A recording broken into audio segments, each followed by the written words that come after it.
Les decía que estos días vamos a dedicarlos entonces a poner nuestra mirada en la familia.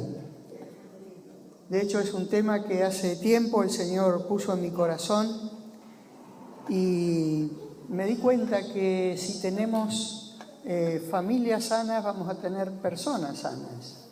Y también si tenemos familias sanas, vamos a tener iglesias sanas. Y también vamos a tener comunidades sanas, porque de la salud de la familia depende el bienestar del individuo en particular y de la sociedad en general. Y ese tema estuvo dando vueltas como un sentir, como una carga, desde hace 30 años tal vez en mi corazón. Y de ahí que sentí la necesidad, ya siendo pastor, de estudiar, de especializarme, primero en psicología, después en ciencias de la familia, pero siempre atento a la enseñanza que el Señor nos da en su palabra acerca de la familia. No apartarnos de ese manual de instrucciones que hizo el fabricante de la familia para saber cómo funciona una familia. De manera que, bueno, vamos a estar pidiendo que el Señor nos inspire, que el Señor nos ilumine, que el Señor nos dé sabiduría, para que en todo lo que podamos compartir, cada uno de nosotros y también la Iglesia Bautista de Linares en particular, pueda llevar y recibir una enseñanza que pueda significar el fortalecimiento de la familia y que puedan significar también herramientas de trabajo para cuando ustedes tengan que ministrar familias, escucharlas, aconsejarlas, bueno, puedan tener algunas pautas inspiradas en la palabra de Dios, de manera que esas personas puedan ser bendecidas y beneficiadas. En esta noche quiero compartirles un tema que dentro de esto que les comentaba, Dios puso particularmente en mi corazón y que encontramos en el capítulo 1, versículo 21 y 28 de Génesis. Ahí en el primer libro de la Biblia ya tenemos instrucciones específicas acerca del funcionamiento de la familia, ¿sí? Génesis 1, 27, 28. Si alguien lo encontró y lo quiere leer en voz alta, así todos escuchamos, son solo 2 versículos, pero ahí se encierra una verdad fundamental. A ver, adelante. Sí. Dios creó al ser humano a su imagen, lo creó a imagen de Dios, hombre y mujer los creó, y los bendijo con estas palabras: sean fructíferos y multiplíquense, llenen la tierra y sométanla, dominen a los peces del mar, a las aves del cielo y a todos los reptiles que se arrastran por el suelo. Bien, gracias, hermana. Acá hay una clave que deberíamos considerar para tener en cuenta cómo funciona una familia, especialmente en el rol de los padres hacia los hijos, de acuerdo al modelo que Dios establece en su palabra. Noten ustedes que el texto que acabamos de escuchar dice: Dios creó al hombre, mujer y varón, a su imagen y semejanza, y luego añade una acción de parte de Dios. Esa acción dice: y los bendijo Dios. Es decir, Dios le transmite un bien, un bienestar, un bien hacer a la primer pareja humana. E inmediatamente, después de bendecirlos, les da un mandato, les da una orden. Y la orden, bueno, es muy sencilla, fructificar.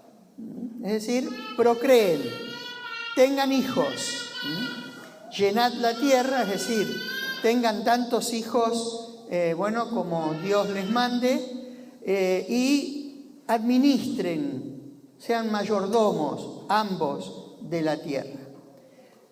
Me importa mucho rescatar el orden en el que aparece tanto la bendición como el mandato. Y el orden es: primero Dios bendice y luego Dios comisiona. Tengan en cuenta ese orden, porque nunca Dios te va a mandar a hacer algo si antes no te equipa con su bendición.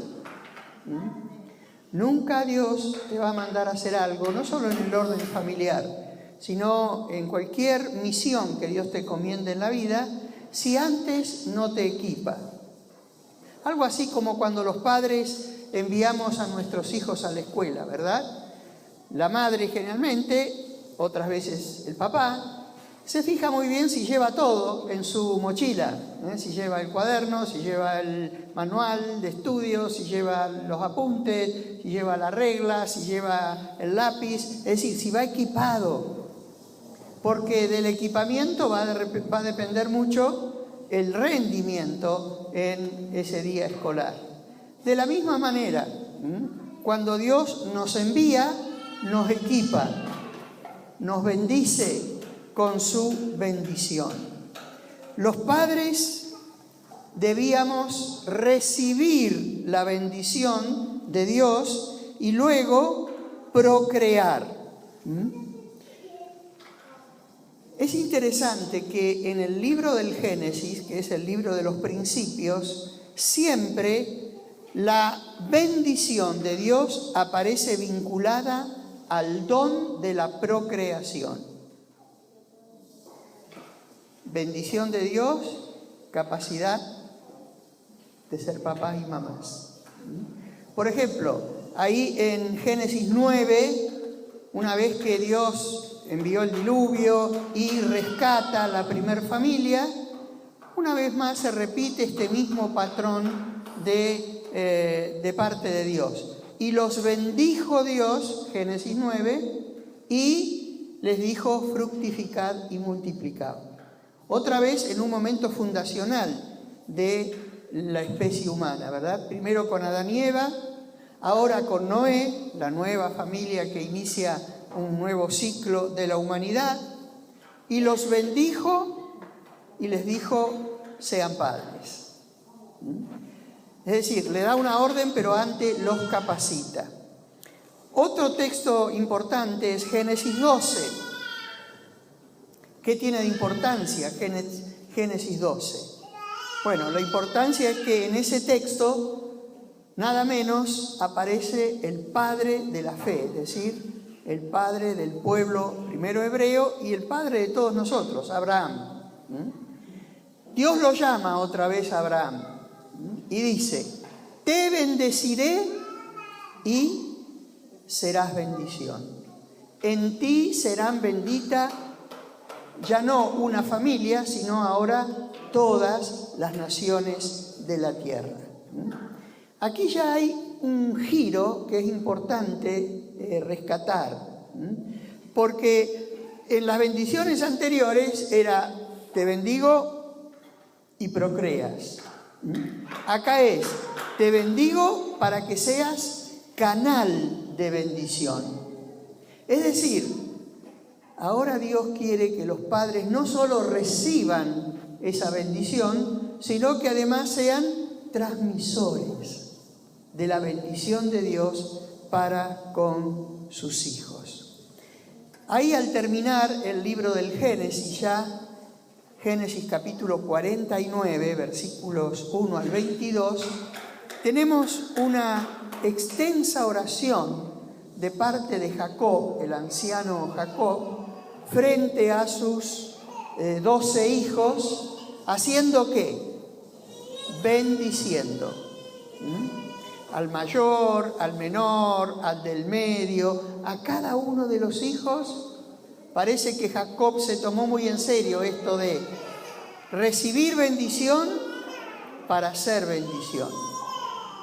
Y hay una bendición que a mí me llama mucho la atención y que me gusta mucho subrayar en cada una de las bendiciones. La bendición que Jacob le da a José.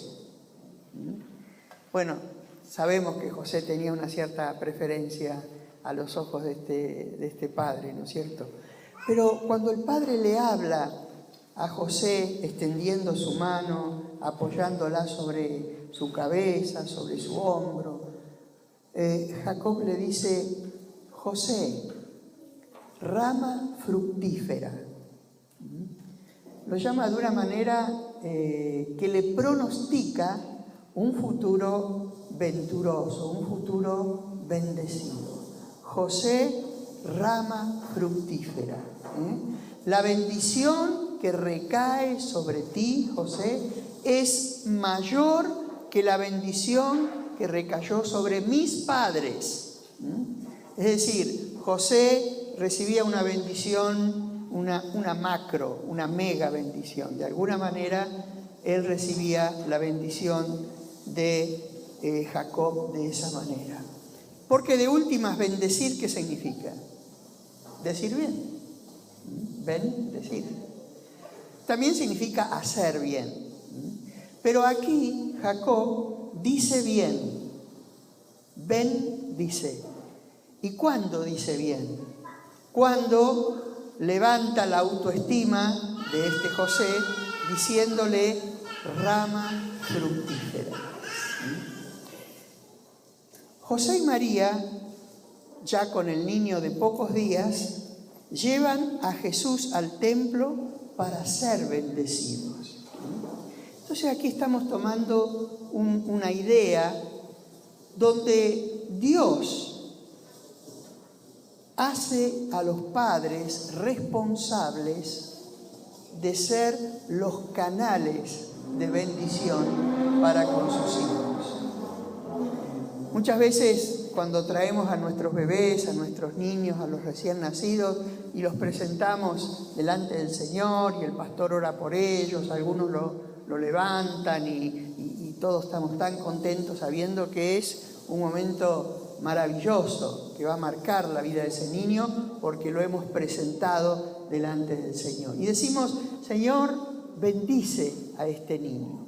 Y el Señor obviamente se alegra en poder bendecirlo, pero el Señor le susurra al oído de los padres, pero yo te lo devuelvo, no me lo quedo conmigo, para que vos seas el canal de bendición. Yo quiero usar a los padres como canales de la bendición que tengo para esos hijos. Y es más, te voy a llamar a rendir cuentas si fuiste canal de bendición para la vida de tus hijos. Y aún el mismo Jesús, cuando inicia su ministerio allá después del bautismo en el río Jordán, ¿recuerdan? Sale de las aguas y recibe una palabra del Padre que lo bendice. La palabra que se usa ahí en el Nuevo Testamento es eulogio. El Padre lo elogia, lo bendice, diciéndole ¿qué cosa? Este es mi Hijo amado, en quien tengo alegría y contentamiento. ¿Alguno se llama eulogio acá? ¿O eulogia? Bueno, si se llama así, sepa que quiere decir eso, bendecido. ¿Y qué habrá sentido Jesús cuando escucha las palabras del cielo? ¿Eran necesarias para Jesús? ¿Qué les parece? Eran muy importantes.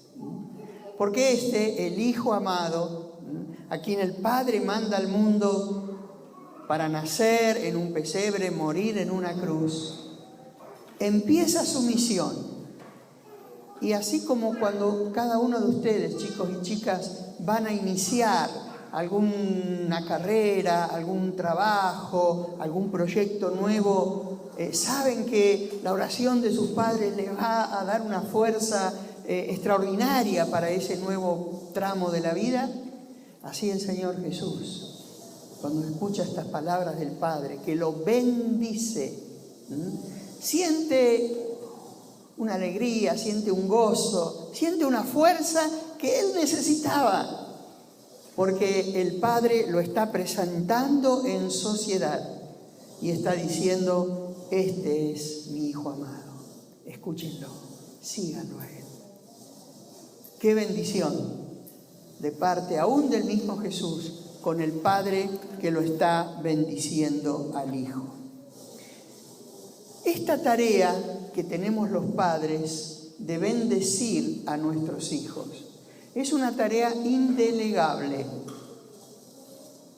No se la podemos transferir a la escuela, no se la podemos transferir a los pastores, a la iglesia, a la maestra de la escuela dominical. Todos pueden ser auxiliares de ustedes, papás y mamás, pero no pueden reemplazarlos.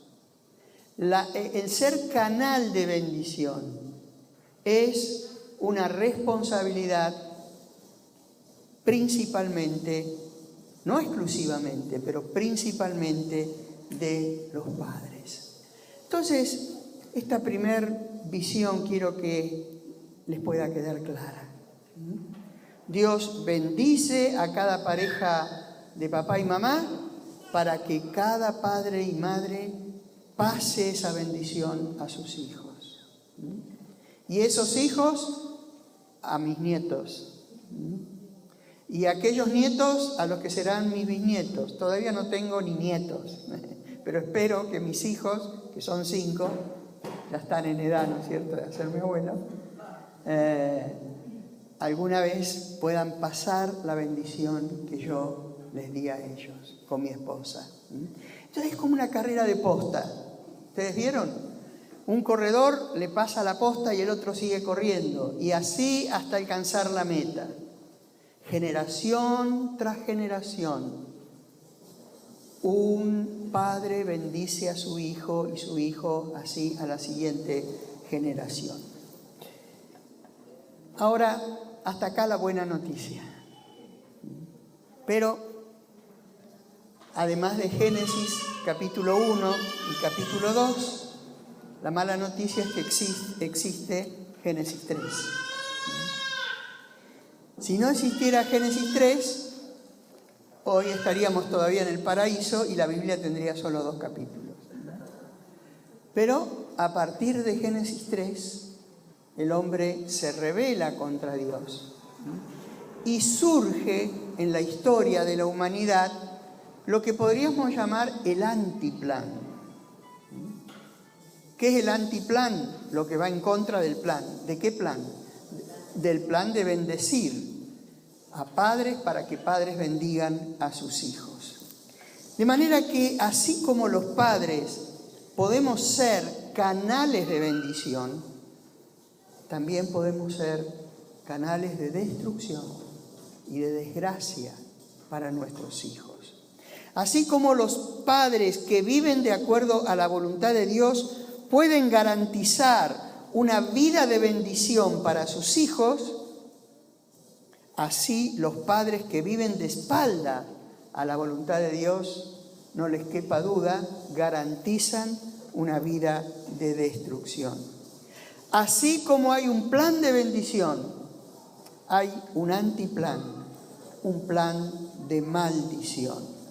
Plan de maldición que según la Biblia en Éxodo 24 puede alcanzar hasta la 3ª y 4ª generación.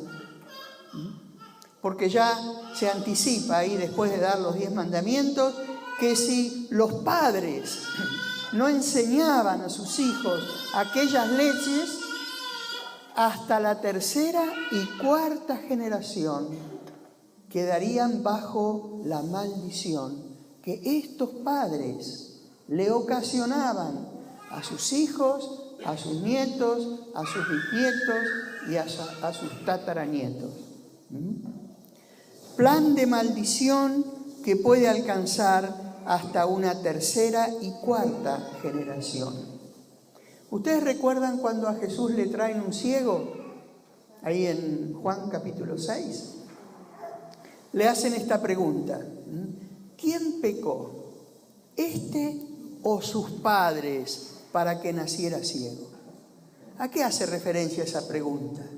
Que estaba instalado en el pensamiento judío que el pecado de los padres traía consecuencia a los hijos, hasta la 3ª y 4ª generación. Es decir, los hijos terminaban pagando los platos rotos que hacían los padres. En psicoterapia, hoy se trabaja con lo que se conoce como terapia transgeneracional. ¿A qué se refiere esto?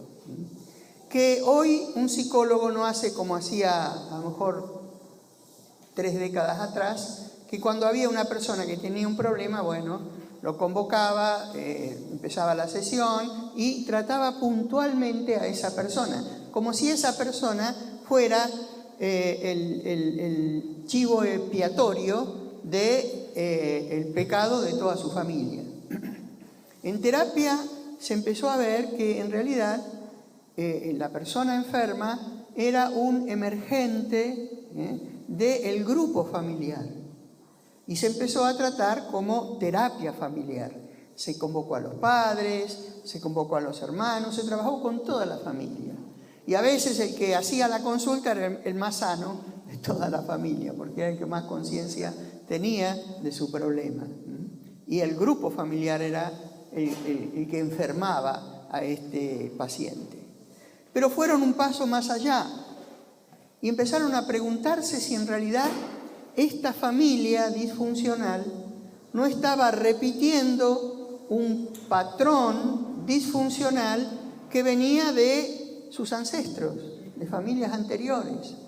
Y efectivamente empezaron a investigar hacia atrás en el árbol genealógico y encontraban que casualmente se repetían casi como una fotocopia conductas, actitudes, lenguajes, enfermedades aún físicas que se podían rastrear hasta 3 y 4 generaciones hacia atrás. Entonces surge ahí lo que se conoció después como terapia transgeneracional. Bueno, de esto les estoy hablando de hace unos 20, 30 años atrás, pero hace más de 30 siglos y mucho más, la Biblia ya nos advertía, ya nos anticipaba que los padres podríamos ser canales de bendición de acuerdo al plan de Dios o canales de maldición de acuerdo al plan de aquel que vino para robar, para matar, para destruir, Satanás. Porque el autor del antiplan es Satanás. ¿De qué forma los padres pueden maldecir a sus hijos? ¿De qué forma los padres se acoplan al antiplan y en vez de ser canales de bendición, transmiten maldición? Bueno, obviamente los padres violentos. La violencia es una forma terrible de ser canales de maldición, ya sea la violencia física, y lamentablemente, no sé acá, pero en mi país, las salas de guardia de los hospitales, es decir, por donde primero ingresan los que llegan de urgencia, lo que más atienden son niños quebrados en sus huesos, quemados en su piel, con hematomas, con magullones, a causa de la violencia física de su padre o de su madre. Evidentemente, esta es una maldición que deja una huella que ustedes saben, se transmite inexorablemente de generación en generación. No hay hoy hombre violento sobre quien no hayan ejercido violencia en su infancia. También violencia emocional. Esta es como menos visible, pero más incisiva y a veces más destructiva que la física. Porque con la física tenemos algún indicador, pero con la emocional no. Padres que hacen caer sobre sus hijos juicios negativos, juicios de descalificación, vos no servís, vos sos un inútil, vos sos igual que tu abuelo, a vos no te va a ir bien en la vida, no sé para qué te traje al mundo. Esa violencia es nefasta, es un masazo de maldición. O en el otro extremo, padres perfeccionistas, padres que siempre están exigiendo padres que nunca están conformes. El chico le trae 9, la nota máxima que puede alcanzar, o casi la máxima, y dice, sí, pero yo esperaba un 10. Le trae un 10, y dice, pero esa maestra le pone 10 a cualquiera. Entonces el chico nunca termina de dar con la medida que él siente que debería dar. Violencia física, violencia emocional, padres negligentes es una forma también de maldecir a nuestros hijos. Negligencia en padres varones que no están presentes, están vivos, pero están dibujados. Ustedes vieron a Homero, ¿no? Homero Simpson. Es un padre dibujado. Casi es un par de Bart. Y hoy los padres están en esta onda de decir, no, yo más que tu padre quiero ser tu amigo. No, error. Amigos los chicos tienen para elegir, pero padre uno solo. No podés bajarte al nivel de querer ser amigo. El niño necesita un padre que esté presente emocionalmente, presente poniendo normas, presente afirmando, conteniendo. Es decir, la forma de maldecir a nuestros hijos es a través de la negligencia. En el capítulo 12 de Deuteronomio hay una advertencia que Dios le hace al pueblo de Israel cuando está por entrar a la tierra de Canaán. Y entre las muchas cosas que le advierte, dice, hay algo que es abominación al Señor. ¿Qué era abominación al Señor? Y le aclara, no adores a Jehová como los otros pueblos adoran a sus dioses. ¿Y cómo adoraban los otros pueblos a sus dioses? Ofreciendo a niños al fuego de los dioses como sacrificios vivos. Dijo, esto nunca yo aceptaré. Esto es abominación. Yo creo que hay muchos padres hoy que ofrecen a sus hijos al fuego de los dioses de este siglo y de esta época. Porque no saben ponerles límites, porque no pueden poner un no, porque le consienten, porque miran para otro lado, se hacen los distraídos, tienen el sí fácil. Es entregar a nuestros hijos al fuego de los dioses, al fuego de la droga, al fuego de la violencia, al fuego de las personas de los chicos que no tienen un proyecto de vida y terminan entregándose a cualquier corriente que pasa por ahí. Allá sociológicamente se ha detectado una nueva categoría de jóvenes, se los conoce como los nini. No sé si han escuchado, los nini. ¿Quiénes son los nini? Ni trabajan ni estudian. El 25% de nuestros jóvenes en el país cruzando los Andes es nini. El 25% es mucho. Ni trabaja ni estudia. Eso es entregarlo al fuego de los dioses. Yo le agregué un tercer ni ahora. Ni. Ni trabaja, ni estudia, ni se quiere casar. No se quieren casar. 30, 32, 35. Así estamos bien, ¿no? Pololean por ahí, dan una vueltita, vuelven, siguen en casa. Es falta de proyecto de vida. Sobre todo de uno de los proyectos básicos, que es formar una familia. Entonces, este diagnóstico acerca de nuestros hijos son maldiciones que producen heridas. Y las familias que llegan hoy a la iglesia vienen con heridas, muy heridas. Producen traumas, producen huellas que difícilmente podrán borrarse. Y la mayoría de esas huellas emocionales y espirituales quedan grabadas en un lugar del cual es muy difícil ser consciente como para poder pedir ayuda. Quedan grabadas en el inconsciente de la persona. Y no porque sean inconscientes dejan de ser eficaces, al contrario. Y muchas veces los chicos hacen o sienten cosas que no saben por qué las sienten, porque están alojadas ahí, como heridas en el fondo de su alma. Ustedes conocen la historia de un padre y un hijo llamado David, el padre, y el hijo Absalón. David fue un gran rey. Cada vez que leo la historia de David, digo, qué cosa, ¿no? Como Dios lo amó a David y lo sostuvo y lo bancó hasta en las peores, ¿no? Pero tuvo dos problemas graves David. Una fue violento, de hecho sus manos manchadas de sangre le impidieron edificar el templo.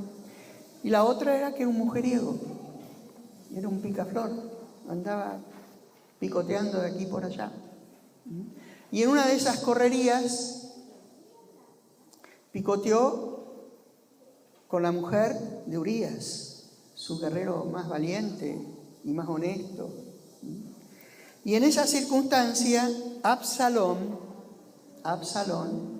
sería un chico de aproximadamente entre 12 y 14 años, plena adolescencia, etapa en la que al chico le sale una capacidad de empezar a juzgar a sus padres, porque antes eran ídolos y ahora dicen no son tan ídolos, son seres humanos también. En esa etapa el niño empieza a buscar y a detectar que el padre tiene defectos, pero los defectos de David eran muy groseros. Y detrás de las cortinas palaciegas, Absalón, 12 años,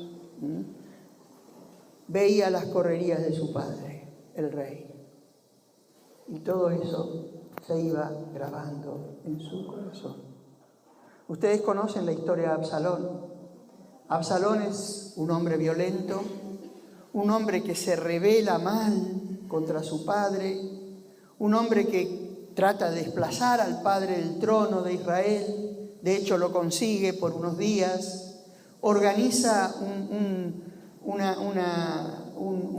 acto absolutamente obsceno en la plaza principal de Jerusalén, llamando a todas las concubinas como riéndose del padre, hasta que el padre vuelve, toma el trono, recupera el trono y persigue a Absalón. Lo corre, manda su ejército, Absalón queda enredado con su cabellera en un árbol y 3 certeras flechas terminan haciendo blanco en el corazón de Absalón y terminan con su vida. Ahí viene el llanto de David. Absalón, Absalón, hijo mío. Tarde para lágrimas. David, ¿qué sembraste durante años en el corazón de Absalón? Esta era una muerte anunciada, un final anunciado.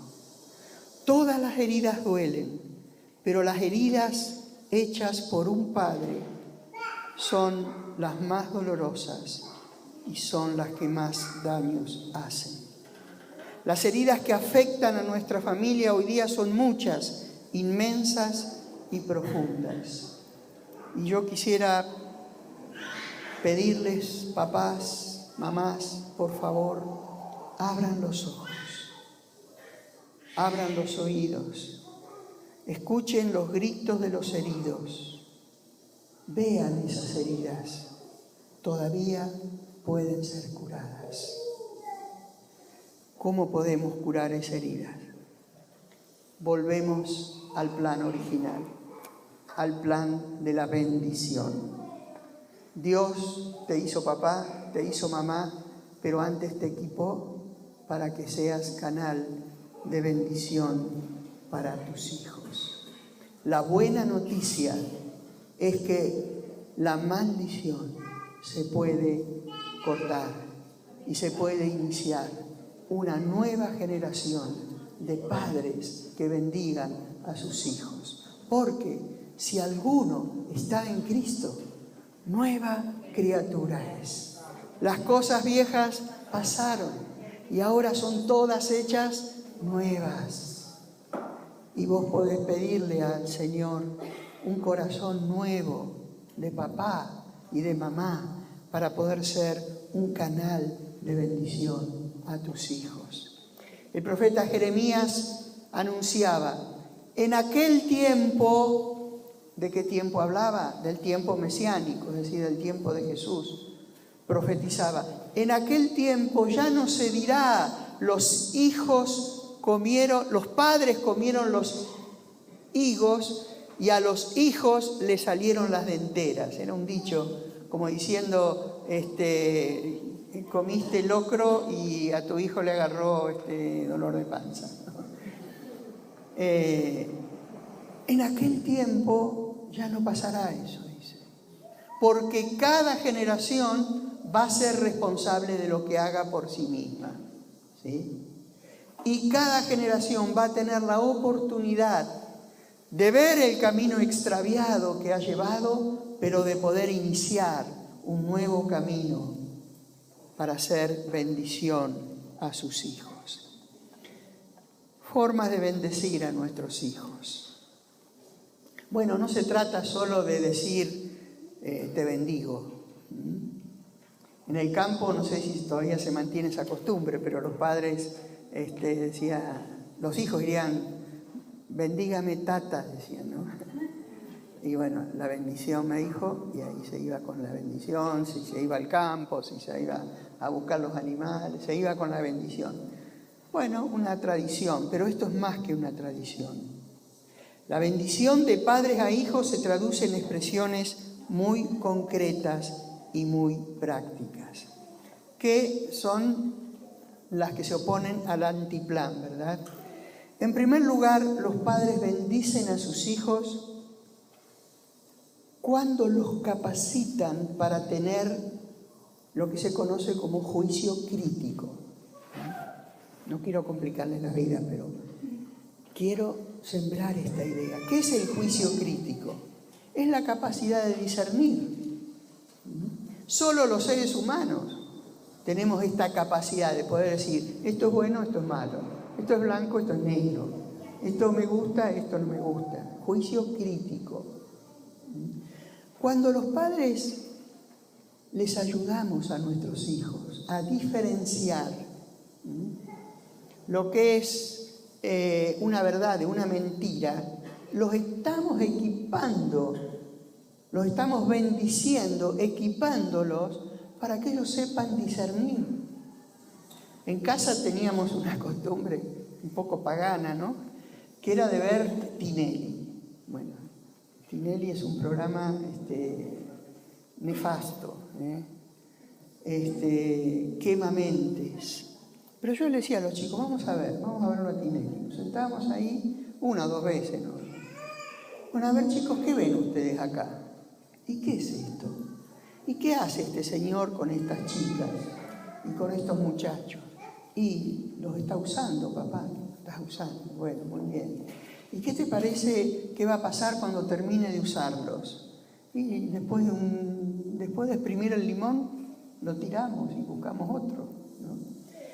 De manera que crearles juicio crítico a nuestros hijos es que ellos sean capaces de enfrentar solitos distintas situaciones en los que no le van a vender cualquier verdura, en los que no le van a hacer pasar un buzón como un gran negocio si se lo venden, porque él va a decir, no, un momento, no, esto no me engañás. Está capacitado para discernir, está capacitado para juzgar, para diferenciar y sobre todo está capacitado para decidir. O sea, otro no te va a tomar tu mente y va a decidir por vos. Vos vas a tener la capacidad de, cuando llegue el estímulo, de todo el marketing que hay alrededor tuyo, creyendo que compres, que hagas, que vaya, que no dejes, que tengas, etcétera, etcétera, vos vas a poner pausa. En ese periodo de pausa vas a poder elaborar una respuesta. ¿De acuerdo a qué? De acuerdo a tus valores, de acuerdo a las enseñanzas, de acuerdo a lo que te parezca que te va a hacer bien. Y recién después de elaborar una respuesta, libremente pones play de nuevo y respondes. Juicio crítico. Los padres bendicen a sus hijos cuando los capacitan de manera que frente a la realidad que les va a estimular, que los va a incentivar, que va a ir en contra de ellos, van a resistir y van a decir, no, perdón, yo en esta me bajo. Hace poco escuchaba a un muchacho, 24 años, estudiante universitario, Universidad de Ingeniería, y bueno, se reunieron un día para estudiar los chicos de la facultad, y en el momento del mate, ahí, cada uno empezó a contar sus andanzas, ¿no? Sus fechorías. Y había chicas y muchachos, y las chicas contaban más que los muchachos. Y estaban dando vueltas así la ronda y le tocó a Javier. Chico con juicio crítico. Bueno, en esa instancia muchos chicos arrugan, ¿no? Y medio como que dicen, perdón, yo soy cristiano. Este chico dijo, che, la verdad es que yo tengo que decirle algo, ustedes saben que soy cristiano, y la verdad es que yo soy virgen y me la banco, y estoy bien así, y tengo el proyecto de vivir en pureza hasta que encuentre a mi esposa y los dos podamos celebrar la sexualidad como Dios manda. Les puso un freno, que los demás quedan, Este pibe tenía juicio crítico y no le vendían cualquier buzón ni respondía a cualquier estímulo. Entonces, esto es una forma de bendecir a nuestros hijos. Padres presentes es otra forma de bendecir a nuestros hijos. Padres dispuestos al sacrificio. Si tienes un hijo, algo vas a tener que sacrificar. Los primeros 5 o 6 años de vida de tu hijito vas a tener que estar al lado de él. Quizás postergar alguno de tus proyectos. Quizás dejar alguno de tus hobbies. Tu hijo te demanda en esos primeros años de vida una atención preferencial y algo vas a tener que sacrificar. Escuchaba hace poco que en realidad la vida de un niño no se define en los primeros 5 años de vida, se define en la primera hora y media de vida, los primeros 90 minutos de vida. Cuando papá y mamá están presentes en el momento que el niño nace, no le cortan el cordón, lo ponen sobre la panza de la madre, ni siquiera a la altura del pecho, y el niño ahí va reptando hasta que, ensayo y error, encuentra el pecho de la madre y ahí se produce un apego entre mamá, bebé y papá, si es que puede estar presente, indestructible en esos primeros 90 minutos de vida. Padres que se aman y hacen todo lo posible para sostener el vínculo matrimonial. La mayor bendición para un hijo es que los padres se amen entre sí. Y aquí te cambio quizás algún chip que tenés equivocado. Cuando vayas a ser mamá, o si ya sos mamá, quizás llegues a pensar que lo mejor que podés hacer es amar a tu hijo por encima de todas las cosas. Error. El mejor regalo que le podés hacer a tu hijo es amar a su padre o es amar a su madre, porque eso es lo que él necesita. Que nos amemos en el vínculo matrimonial. Al revés, el mayor daño que hacemos es cuando los padres se separan. Está demostrado que el divorcio de los niños impacta en los niños y que el ajuste emocional y social que los niños tienen que hacer a causa del divorcio de los padres es altísimo. Es verdad que en una familia violenta el maltrato entre cónyuges es más dañino que el divorcio. Pero no será posible bajar el nivel de conflictividad, buscar recursos para resolver los conflictos y no llegar a la violencia o a la separación. Los padres somos canales de bendición. Hace poco escuché una canción que decía: una silla es una silla, de Bart Bacharach. Una silla es una silla todavía, incluso cuando nadie está sentado sobre ella. ¿Cierto? Acá hay algunas sillas vacías y todavía siguen siendo sillas. Sin embargo, una casa no es un hogar, aunque haya personas que la habiten.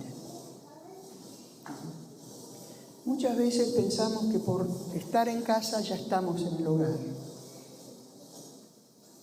A veces podemos no tener casa, pero todavía tener hogar. Un hogar, una casa se convierte en un hogar cuando no falta el beso de las buenas noches. Una casa se convierte en un hogar cuando hay alguien para sostenerte apretado en el momento de la crisis, de la prueba o de las cosas cuando no salen bien. Eso es un hogar. Un hogar, una casa se convierte en un hogar cuando los padres nos convertimos en canales de bendición para la vida de nuestros hijos. El Antiguo Testamento termina con una promesa maravillosa, Malaquías capítulo 4. Y en esa promesa se nos dice que en aquel tiempo, otra vez, en el tiempo mesiánico, Él, el Mesías, hará volver el corazón de los padres a los hijos y el corazón de los hijos a los padres. Es decir, de alguna manera se restauraría aquel propósito original que Dios estableció en Génesis capítulo 1 y capítulo 2. Que el Señor nos bendiga y pueda alertarnos acerca de esta función indelegable, insustituible que tenemos los padres, de ser canales de bendición para la vida de nuestros hijos. Pastor.